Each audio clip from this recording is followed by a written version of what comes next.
So you're thinking of bringing nice nature to the Scorpio Cup. Well, I got some good news and I got some bad news. Let's talk about both. The good news is she's very easy to build. Anyone can build her, and if she procs her Mystifying Murmur, then she's able to pick off some of the lower ranked Umas that you're going to be facing. And that's kind of it. But the reality is she's only really good against poorly built Umas that you're going to be facing during the Scorpio Cup, which most of them are probably not going to be an issue anyway. Now let me explain why that's the only good thing about it right now. Now in this example, 2 Mystifying Murmurs hit the lobby, and later an All-Seeing Eyes also hits most of the runners. But it's still not enough to kill anybody with a gold recovery, aka the Taiki shuttle that you see right there.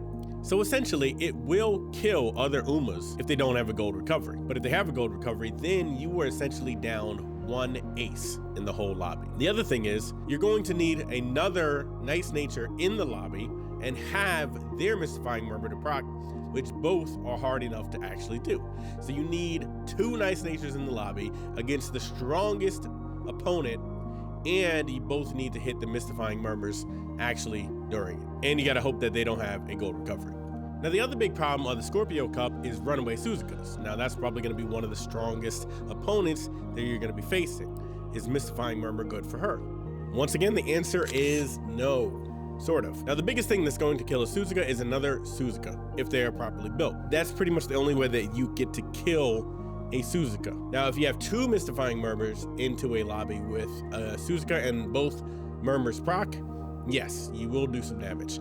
But you can see in this example, I hit a Mystifying Murmur in the lobby earlier, and it had no effect on the Suzuka. And this Suzuka only had around 880 stam, no recovery. So you're already gambling with having your Murmur proc, which is already gamble number 1. Gamble number 2 is having another Mystifying Murmur in the lobby that also procs. Now you could say you could bring 2 people with Murmurs, but it's not worth it to sacrifice 2 aces just to have 2 chances for Mystifying Murmur. Unless you really love one Uma and only want them to win, but then that's another discussion. So then that leads to the discussion of Dominator debuffs, because Dominator debuffs are 100% effective every single time it goes off.